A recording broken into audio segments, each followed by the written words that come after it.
और बड़ी खबर आपको बता दें तो मौत के जिस सिरप ने पूरे मध्य प्रदेश में मासूमों की जान ली, उसे लेकर एक के बाद एक कई चौंकाने वाले खुलासे हो रहे हैं। पर central drugs standard control organisation ने जो खुलासे किए हैं उससे कंपनी से जुड़े कई झूठ और फरेब का पर्दाफाश हो गया है।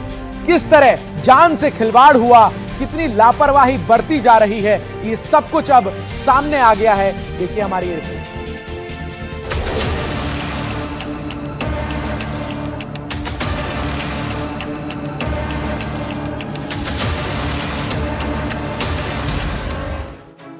तेईस बच्चों की मौत के गुनहगार, या फिर ये कहें कि जिम्मेदारों की फेहरिस्त बढ़ती जा रही है। माताओं की गोद सूनी करने वाले इस मौत के सिरप के काले धंधे के पीछे कितने किरदार हैं, ये सुनकर आपके पैरों तले जमीन खिसक जाएगी।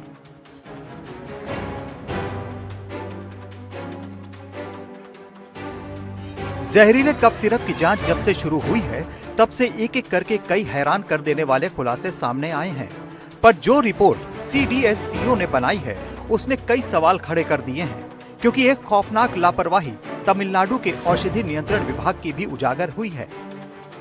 रिपोर्ट के मुताबिक श्रीसन फार्मा कंपनी केंद्रीय राष्ट्रीय डेटा पोर्टल पर रजिस्टर्ड ही नहीं थी, यानी CDSCO के सुगम पोर्टल पर भी कंपनी रजिस्टर्ड नहीं थी। यहाँ तक कि तमिलनाडु राज्य औषधि नियंत्रक ने भी केंद्र को कंपनी के बारे में कोई जानकारी नहीं दी, जहाँ रिपोर्ट में डेटा और रजिस्ट्रेशन में कोई बड़ी गड़बड़ी सामने आई हो।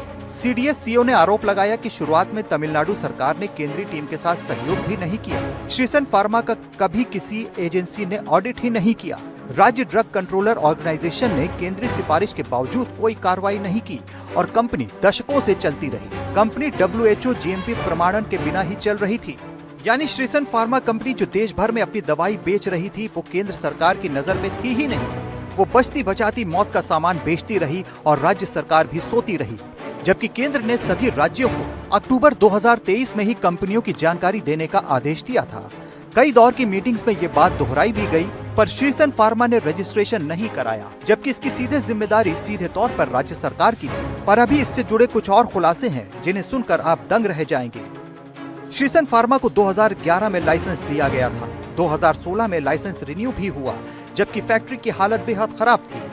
CDSCO की किसी भी ऑडिट में श्रीसन फार्मा शामिल नहीं हुई। क्षेत्र में सभी दवा कंपनियों की ऑडिट में लाने की जिम्मेदारी राज्य की है। सूत्रों से मिली जानकारी के मुताबिक जांच के दौरान भी कई समस्याएं सामने आई। 2016 से 2022 तक की रिपोर्ट में खुलासा हुआ है कि औषधि विभाग ने दवा की सैंपलिंग और निरीक्षण में भारी कमी की, यानी तय मानकों से कम सैंपल्स टेस्ट किए गए। जबकि इससे पहले CAG रिपोर्ट में भी तमिलनाडु औषधि नियंत्रण विभाग की लापरवाही का जिक्र किया गया था। MP FDA के कहने पर तमिलनाडु ने 1 और 2 अक्टूबर को ऑडिट किया, लेकिन केंद्र को इसकी जानकारी नहीं दी। 3 अक्टूबर को केंद्रीय टीम तमिलनाडु के कांचीपुरम पहुंची। जब जांच के लिए केंद्रीय टीम फैक्ट्री पहुंची, राज्य के औषधि अधिकारी कई बार फोन करने पर भी नहीं आए। उसी रात राज्य ने कहा कि सिरप में 48% DEG मिला और फैक्ट्री सील की।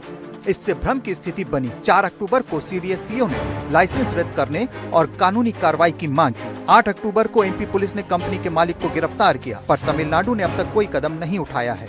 यहाँ तमिलनाडु की ड्रग कंट्रोल सिस्टम भी कहीं न कहीं अब सवालों के घेरे में है, क्योंकि पहले उसने जांच ही नहीं की और जब की भी तो रिपोर्ट साझा नहीं की।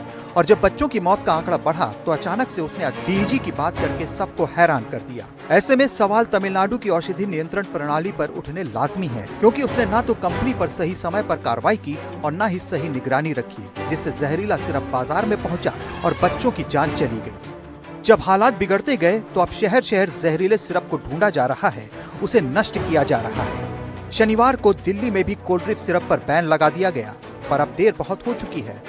अब अपने बच्चों को खो चुके परिवारों को उम्मीद कार्रवाई से है कि उन्हें न्याय मिलेगा। Bureau report, NDTV India. और अब खबर पाकिस्तान और अफगानिस्तान के बीच जारी तनाव से जुड़ी, जहां तालिबान के हमले में 15 पाकिस्तानी सैनिकों की मौत की जानकारी सामने आ रही है। तालिबान के सामने 5 पाकिस्तानी सैनिकों ने सरेंडर भी किया है।